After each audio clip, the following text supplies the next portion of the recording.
Good morning, students. I am your English teacher Subhadra. Today we will read third poem, The Rain on the Roof, written by poet Skinner. आज हम पढ़ेंगे The Rain on the Roof.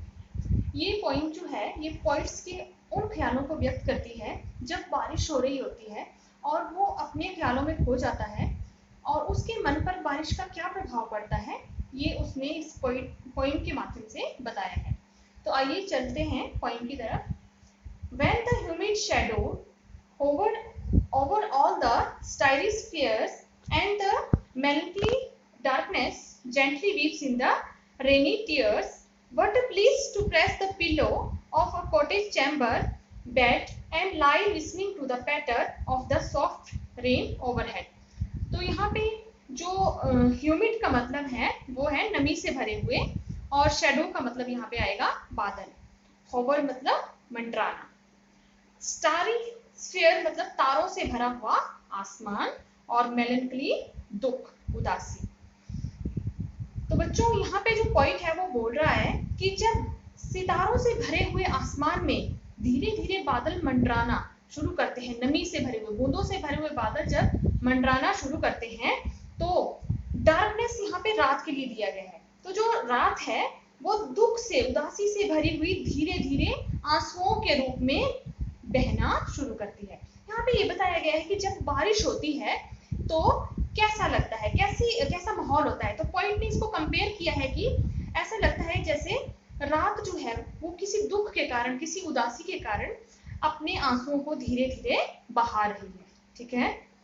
What a bliss to press the pillow। तो इस time पे वो point बोलता है कि उसे कितना ब्लिस, कितनी प्रसन्नता होती है कि वो अपने घर के कमरे में बैठा हुआ है और अपनी पिलो पे, अपने बेड पे लेटा हुआ है और जो पैटर है, जो बारिश की टप टप की आवाज है वो ओवरहेड मतलब छत पे जो है वो जब बारिश की बूंदों की गिरने की आवाज आती है उसको सुनते हुए उसको बेड पे लेटना कितना अच्छा लगता है। ये पोइट की सारी भावनाएं हैं कि जब बारिश होती है तो उसे अपने बेड पे लेट के उस टप टप की आवाज को सुनना अच्छा लगता है।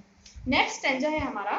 Every tinkle on the shingles has an echo in the heart and a thousand dreamy fancies into busy being start and a thousand recollections weave their air threads into woof and I listen to the patter on the rain upon the roof। तो tinkle का मतलब यहाँ पे आएगा जो बारिश की बूंदों की टन टन की आवाज। शिंगल्स मतलब जो लकड़ी के रेक्टेंगुलर जो तख्ते होते हैं जब वो छत पे लगाए जाते हैं उस पे ये आवाज बताई गई है। ठीक है। और पॉइंट यहाँ पे कह रहा है कि जैसे ही छत पर बारिश की बूंदों की टन टन की आवाज सुनाई देती है तो उसके मन में एक एको मतलब एक जो गूंज है वो उसके मन में उठने लगती है और हजारों ही स्वप्निल तरंगे, फैंसीज मतलब तरंगे उसके मन में बनना शुरू हो जाती हैं और हजारों ही रिकलेक्शंस मतलब मेमोरीज, हजारों ही यादें उसके मन में वीव मतलब बुनना शुरू हो जाती हैं। कैसे बुनना शुरू हो जाती हैं? Air threads into woof, woof मतलब ताना बाना। एयर थ्रेड्स का मतलब हुआ विचार, उस विचारों के धागों से उसके मन में कई जो यादें हैं वो बुनना शुरू हो जाती हैं। जैसे ही वो रूफ के ऊपर as I listen to the patter of the rain upon the roof, जैसे ही पोइट कहता है कि जैसे ही मुझे बारिश की आवाज जो रूफ पे सुनाई देती है, अपने छत पे सुनाई देती है, मेरे मन में ये सारी भावनाएं आना शुरू हो जाती हैं। नेक्स्ट स्टैंजा है। Now in the memory comes my mother as she used in years agone to regard the darling dreamers as she left them till the dawn. Oh, I feel her fond look on me as I list to this refrain which is played upon the shingle by the patter of the rain। तो last stanza में poet को अपनी mother की याद आती है। जब बारिश होती है तो उसको अपनी मदर की याद आ रही है और वो बोल रहा है कि she used in years agone, तो वो उसको जैसे कई सालों पहले जैसे उसकी माँ डार्लिंग ड्रीमर्स का यहाँ पे मतलब उस पोइट के लिए ही आएगा कि जब वो सो रहा होता है, सपने देख रहा होता है तो वो डिस्टर्ब नहीं करती थी, उसकी माँ उसको सोने देती थी। और कब तक सोने देती थी? She left them till the dawn. Dawn मतलब सुबह होने तक, डॉन का मतलब सुबह होने तक वो उसको सोने देती थी। और एर का मतलब यहाँ पे बिफोर, जैसे कि वो पहले, बिफोर मतलब पहले, कई सालों पहले जैसे वो उस बच्चे को, उस पोइट को सुबह तक सोने देती थी, उसकी सपनों में कोई विघ्न नहीं डालती थी, उसको वो सब यादें आ रही हैं।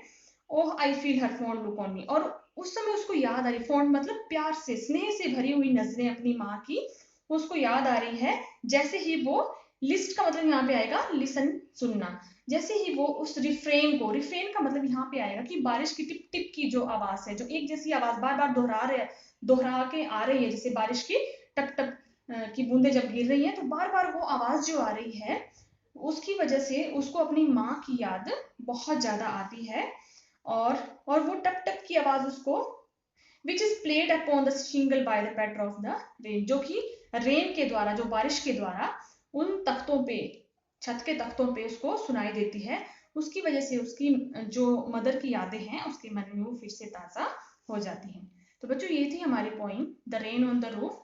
आपने इसके क्वेश्चन आंसर अपनी नोटबुक में नोट कर लेने हैं। Thank you.